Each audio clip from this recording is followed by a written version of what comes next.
Hello Malty Masters of Mount Malta. I'm Ralphie, welcome to the Bothy, welcome to Ralphie Review 913, and a big thank you to the Brown Water Boys for that malt mention. And I'm continuing a little theme at the moment around Loch Lomond Distillery, excuse me, which I haven't really covered much over the decade.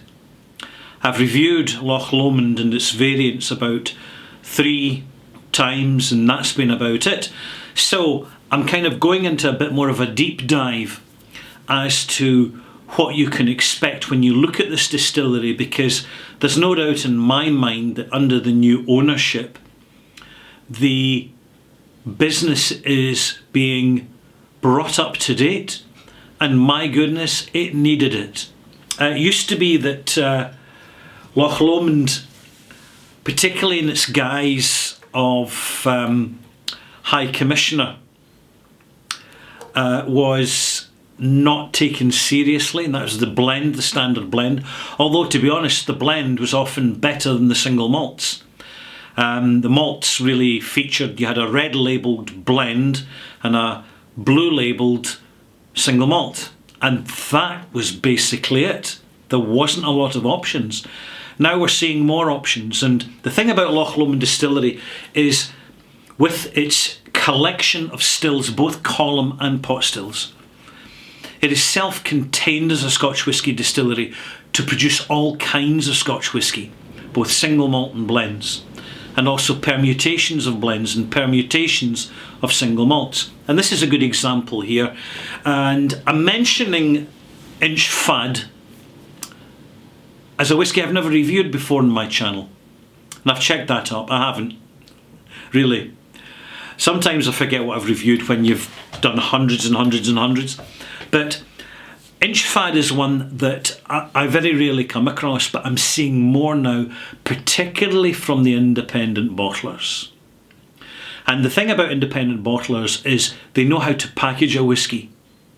So it's non-chill filtered, natural colour, cask high strength or cask strength, and it's presented basically as either single cask or very small batch.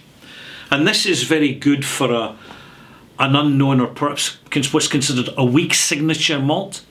It kind of lets it express itself. I have a very good example here today from North Star Spirits. This was getting talked about a little bit last year. 14 years old. Inch Fad, single malt peated whisky from Loch Lomond Distillery. It says on, I can't tell you what's in the box because, mercifully, it doesn't come with a box. So I'm paying for the whisky, not the packaging, and not all the markety bling that gets put in packaging. You know, most bourbon brands don't seem to have a problem with not having a box.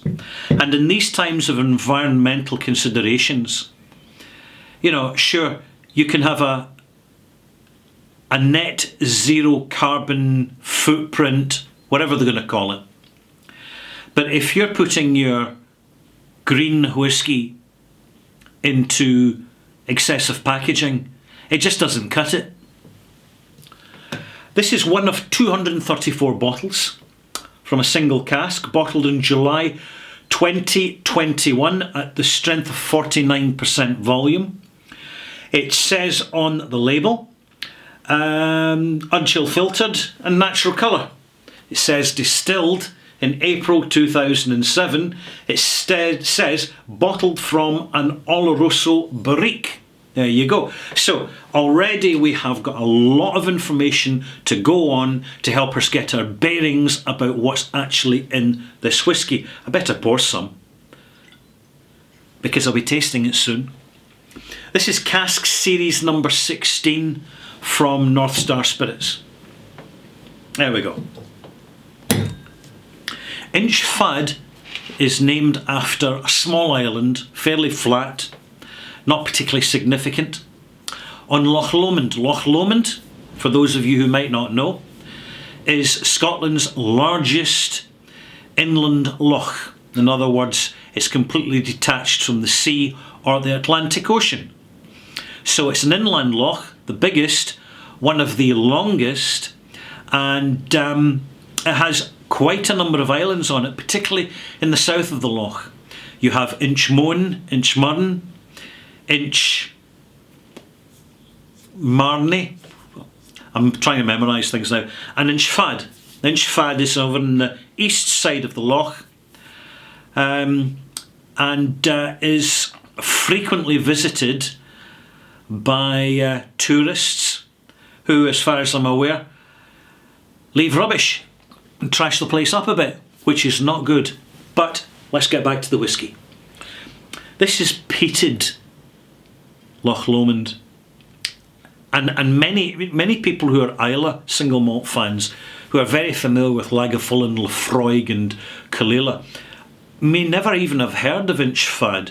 They may have heard of Benriach Smoky Peat Whisky and Benromach Smoky Peat Whisky, and probably Longrow, and certainly Ardmore and Speyside. But people don't expect a peated whisky to come from Loch Lomond Distillery. But hey, there's no reason why not. And for those who are about to try it, choose carefully. I recommend you go for the independent bottlings. They tend to be more reliable and consistent in quality. Quality does and will vary between independent bottlers. And my rule of thumb is the older the bottling, the better your chances. So if you come across 10-year-old Inchfad, 11-year-old Inchfad, it's probably not going to be as good as the 14-year-old, 15-year-old, even 16-year-old Inchfad. You don't get any older than that, because this style of whisky, peated whisky from Loch Lomond, has only been a recent feature from them as a single malt style. The nose, I'm telling you right now, prepare for the unexpected. Medicinal, germaline, bandages, first aid plasters, slightly sulphury, not the casks, the spirit. Peated, tangy, slightly confectionery, banana confectionery peated whisky. I know this might not be sounding very particularly appealing, but when you first taste it, you're going to ask yourself, what on earth is this?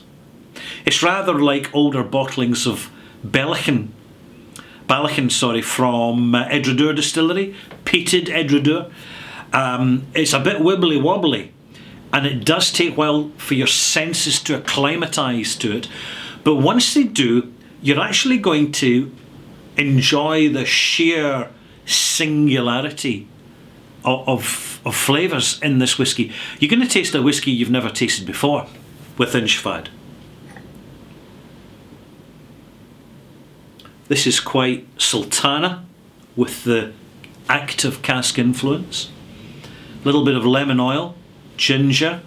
The peat is subdued in the nose, much more visible in the palate. Oh,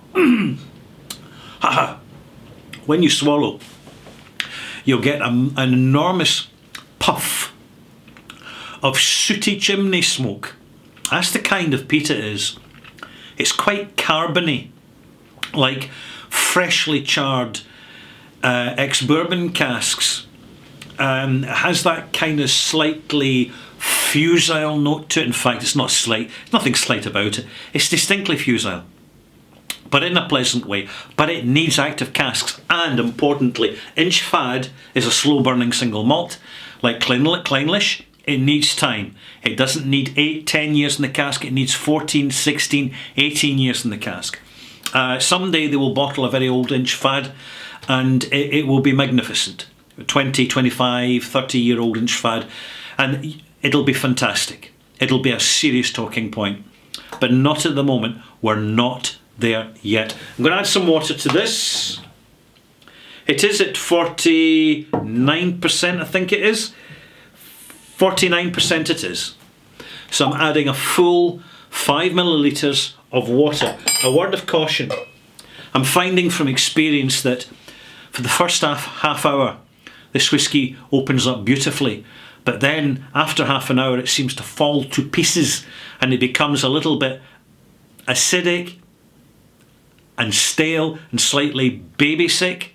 Not a word I like to use in connection with whisky. Once it's been in the glass for over 45 minutes, it's not the sort of whisky you keep hanging about in your glass all night. Once you pour it, you're going to have to drink it within about 45 minutes, depending on your location. If you're in a hot country, you're going to have to drink it a bit quicker. Cold country, not so fast. When you add a drop of water, you get some beautiful, slightly apples and pears and lime and grapefruit notes. Fresh fruit. Vanilla and ginger and the most delightful of soft toffee-ish butterscotch. Slightly minty. More kind of definitively phenolic now.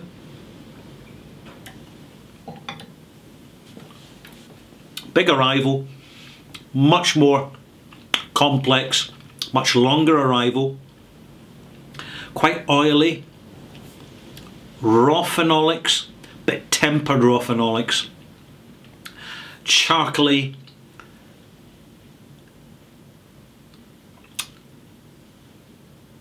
antiseptic.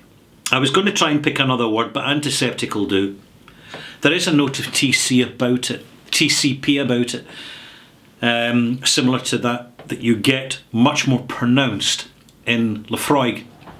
But very interesting arrival, much softer development. The fruit notes come through in the development and the finish.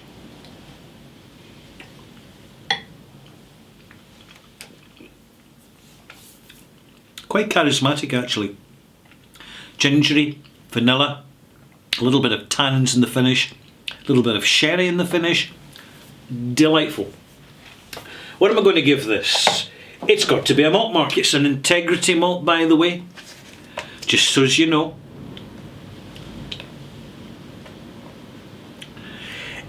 It's a relatively simple malt that's expressing the complexity of peatiness very well.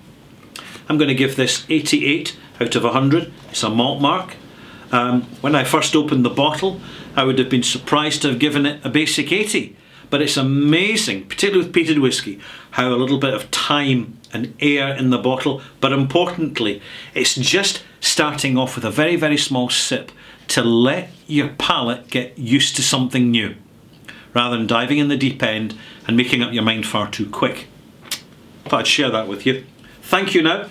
If you join me for Ralphie Review 913 Extras, I shall be talking about keeping whisky long term. I shall be talking about a whisky archive. I will be talking about a continuity of your infinity bottle and talking about an infinity stash. So join me then. See you soon. Bye-bye.